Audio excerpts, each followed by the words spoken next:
Hello and welcome to The Realm. I'm Dr. D. I bring the strategy. And I'm Dr. K. I bring the psychology. We are business psychologists and your guides to the executive realm, where we bring strategy and psychology together. So you can bring your best to your C-suite, your teams, and your customers. Today, we're talking about information and data overload, when people over or under rely on data in information behavior and decision making. So let's get to work. Dr. K, I bet most people have been overwhelmed with information. I know I have, whether it's email or reports or even, large changes in an organization, or when people have to make a big decision, they weren't quite sure where to start. It can feel very overwhelming. What is a common response for people facing information overload? How do people usually react? In my experience in this last year, working with people that were lucky enough to be able to keep their jobs during the pandemic, it has been anxiety driven, as well as a little bit of anger, annoyance, frustration. And, people, someone might think, well, they're just getting all the information that they need. And that is absolutely true. However, now that we are sitting at home and the commute has been taken down and you have the ability to have your computer, your laptop, your cell phone, all of these instruments that can bring you technology in a split second, people within the organization are inundating people with information. And a lot of times it's information that is not really necessary. It's information that could have been combined with the other 3 emails that someone received in the last 5 minutes. It is too much information that we feel that people need to have without giving them the chance to see if they already have it. I think in business, people can be accused of not sharing information that they should have. And in our environment where we've become so reliant on instant communication, whether that's texting or instant messaging at work or email, there is this almost compulsion to share every little bit as it becomes available. It's really easy to fire off a quick text and say, hey, I just learned this or I just learned that. But the reality is you could be creating an information overload wake around you of the people who are receiving that information. And conversely, people are responding to you or could be pushing that information to you in a way that's just piecemeal, where it probably makes some more sense to stop, take a pause, make sure that you're understanding the whole picture. Rather than firing it off in an email, if it's important, have a conversation. You can communicate a lot more in a 5-minute conversation than you can in 30 email back and forth in the same amount of time that it takes to construct that number of email. It can create a lot of stress and anxiety. With that stress and anxiety, the potential of disengagement can be there because, it was a rapid fire of emails being sent out and you might have missed one because you quickly got this new one, and information can be lost in there. And then there might just be too much information. So in addition to the disengagement, productivity can also go down. You're trying to work on this project and you turn around, you've got 170 emails. Which one becomes more important? This project's due in 5 hours, but all these emails that are popping up, urgent, immediate response, and it's becoming overwhelming. It is taking the mindset of employees in a direction that takes away from the company's goals. Yeah, the challenge is if I have a bit of information that I need to share, or if I have a question that I need answered, I need to be as thoughtful about making that request of somebody else, because it's really easy to shoot somebody a instant message or shoot them an email. If they're in a flow state and they're working and they're being super productive, you can interrupt their flow state and it takes 7 to 10 minutes to get back into a flow state again if you can. And then there's fatigue when you change tasks too quickly. So there are a lot of psychological elements that can influence and degrade productivity. And it's important for leaders in particular to be as thoughtful about the way that they communicate and sending communication via electronic means as they do when they're preparing to stand up and deliver a town hall or host a meeting. And often with electronic communication, particularly email, the intention is I'll put it in email so that the person can respond when they're available. What some senior leaders fail to remember, and we talked about this a bit in our Ivory Tower episode, there is a power dynamic that when a senior leader sends an email, there's a perception it needs to stop and be looked at right away. It doesn't matter if they're working on something more important or more productive. There is a sense of obligation to look at it and respond and probably act on it right away. It's important to think about when you're sending your email. So one thing as a leader that I would do, I would write the email that I needed. I would put a timer on it to be delivered at 4:00 in the afternoon. And then if I learned more about a topic, I could either edit or not send that email because it may have come up in a meeting, or I may have had a water cooler conversation with somebody. It really cut down on the number of email that I was sending. And if it really was truly important, I wouldn't put it in electronic communication. I would pick up the phone. I would call. I would say, this is really important. I'm so sorry to interrupt you. I could have that personal conversation with somebody. I know you're really busy. I'm so sorry. I'm working on this thing and I've got a really tight deadline. I'm trying to figure out X, Y, and Z. Can you help me with that? If you're working on something with a higher priority, I'm happy to go to somebody else. Set the stage to say, I'm not asking because I'm more important than you. Here is my priority. What are your priorities? Let's reconcile those two things and be thoughtful about how I'm using your time. And it's important for leaders to understand, with us being on our computers, whatever device that we are using, in addition to just the information that is being provided to us, all our tabs that are open, it becomes additional stimuli. Our brains are trying to process. We may not realize that our brains are trying to process. So as you and I are doing this right now, I can see that the background on my computer changes. And sometimes I'll be like, oh, did I miss something when I'm in the middle of doing something? And that's a stimulus that is not necessary, but yet my brain takes it into play with everything. When this became a research focus, it used to be called information overload. And as time has gone on and we started using the web and our brains refocused and new neural pathways came about, neurologists actually termed it as a cognitive overload, because we are taking on all the extra stimuli and our brain is trying to process everything. Absolutely. It is literally wired into our brains. And there are people who believe they are exceptional multitaskers, but study after study after study has demonstrated people are really poor at multitasking.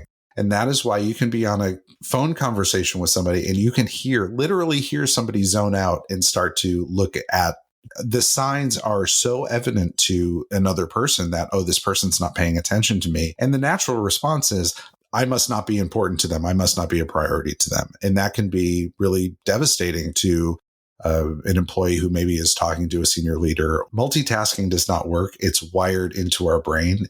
Being focused and prioritizing the way and how and when you communicate can alleviate a lot of the tension that you could create in the team and the people around you. And I feel it's important for the leaders to understand this because, they're the ones that tend to pump out all this information and we need this and we need this.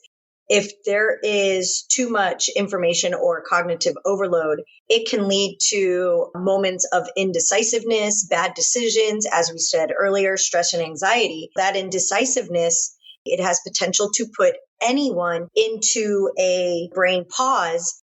And then we have that moment where like, oh my gosh, I have to make a decision. And we just go with, okay, that's the decision I'm going to make. And that can be an impulsive decision. And then that's where even more stress comes about. You touched on people using intuition to make decisions. People are on a spectrum of how intuitive their decision-making style is versus how fact-based, how data-oriented their decision-making style is. There is so many overwhelming choices of information to choose from. Who do you listen to? Where do you get it?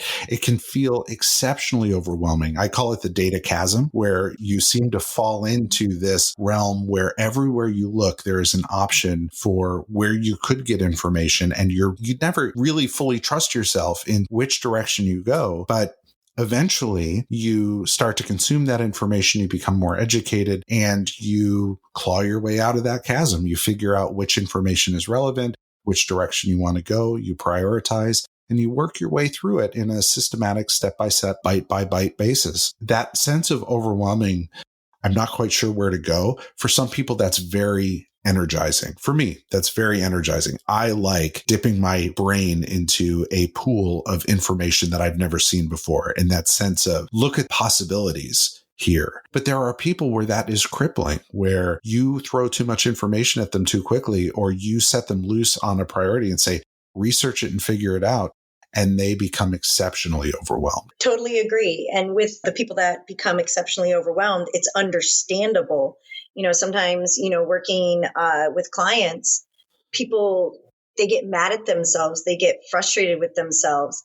And what I try to work with them is these are things that you can't always help, that there's all this information out there and you get lost. It's the multiple rabbit holes that people tend to fall in. My advice is if you have the start of something that's kind of like it could be your base, or it could be, the top of your mountain, and what's everything underneath that you need to add to that? What's the important information so that you can stay on topic, stay focused on that, make a choice, make a list and stick to that. Those rabbit holes can get very dark, very deep, and you can slide down them quickly. When you're in the rabbit hole, it seems like it's never ending. It can be very discouraging, absolutely, because it does. It makes a person feel inadequate. Out of control. Out of control. And it is not a comfortable place for many people. And senior leaders often forget how finely tuned their ability to navigate new information and decision making is. The more senior you become in an organization, the more consequential the decisions and the more people you have to support that information search. When you want to understand a new topic, you can bring in consultants. You have other experienced leaders with expertise. You have networking relationships. All of those things that senior leaders can do are a support mechanism. It took time to develop all of those support mechanisms. There's also a concept called heuristics, which is shortcuts in decision making. It's a common term in behavioral economics and decision theory, where over time people develop shortcuts in their mind. And those can be very helpful because they get tuned over time. Where they become a danger is when you over rely on those heuristics and don't challenge yourself on the underlying assumption, because those heuristics end up leading to bias, whether that's in interpersonal relationships or points of view or bias in decision making. Those heuristics can be very damaging to your decision making, but they're necessary to decision making. It's very important as part of the wiring in that brain. But as a senior leader, you have had experience in making decisions and choosing which avenues of information you're going to select. And you've made a lot of mistakes along the way that you've learned from. Asking a junior person to evaluate some new bit of information might be very overwhelming for them because they don't have the history and experience that you do. They don't have the support network or structure. They might not even know what questions to ask. I have often thrown myself into a new topic. Part of the challenge is you don't have the intuition of what the right questions to ask are. And that's usually the key. So helping a person navigate decision making or passing a challenging project to a junior staff member and asking them to figure it out can feel very overwhelming to them, perhaps because they don't have the same level, even if it's an easy decision for you, or it might be an even project or way to approach it for you. It could feel very overwhelming because they don't have that learned history of how to approach situations like the ones that you might be asking them to do. So as a senior leader, it's really important to be thoughtful of how you're asking your teams to approach problems and challenges. That intuition that you have might not come naturally to the person that you're assigning the project to. Absolutely. Totally agree. I do want to shift the topic, or not the topic itself, but to a different part of it. And something that people don't always understand is water cooler talk overload that can come into play as well. So here, especially now that we've been away from our coworkers for a year. Yes, maybe you've talked to a few on the phone, however, as we get back into the offices and get back into the workplace, something that is important to understand is not only the information that we're getting about with the organization and all the data that comes in with that, we also can be overloaded with the workplace drama or information that comes in. If I'm working on a project, or if an employee is working on a project and then someone pops their head into the office and says, "Oh my God, did you hear that so-and-so might be getting fired?" Our brain is going to take that in and go, "Could I be fired? What's going on within the company?" So water cooler talk is also something that is important to understand. There is no way that that will ever be taken out of an environment. There's always going to be people talking and gossiping, but it is just a part of who we are. We talk about things. We want to get people's information, and we want to be careful of not internalizing, but all of that chitter chatter coming at you can become a part of this information overload. And it's important to kind of step aside from that when it's not necessary to be a part of it. That's a great point, because even senior leaders need to be aware of what's running around in the rumor mill. Led a number of M&A engagements in the various companies that I've consulted for and worked for. Managing the rumor mill is a very important part of the responsibility of any communication plan.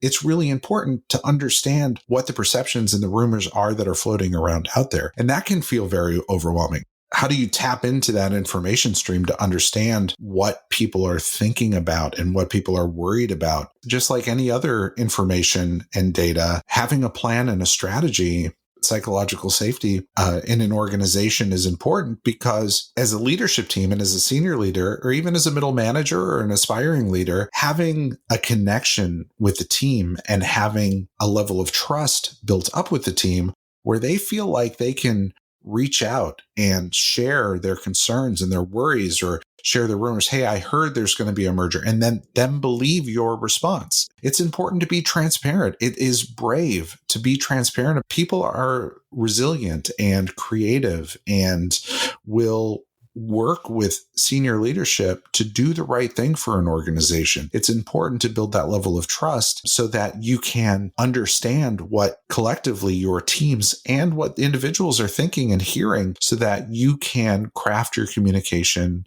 effectively. The most skilled senior leaders demonstrate exceptional ability to deliver information in the way that the receiver needs to hear it. Be concise. And you also want to be precise on what you're saying. So condense it. Take the fluff out. And if you are over a very large organization, set the expectation of how you want the leaders who are leading the teams that you support on how to communicate, and be very precise in what your expectations are. You expect people to communicate with prioritization, with clarity, with purpose, communicating in the way that the receiver would understand. Well, I really appreciate the conversation, Dr. K. And to all of you joining us on this journey to the realm, thank you so much. I'm Dr. D. And I'm Dr. K, and we are looking forward to your next visit to the executive realm.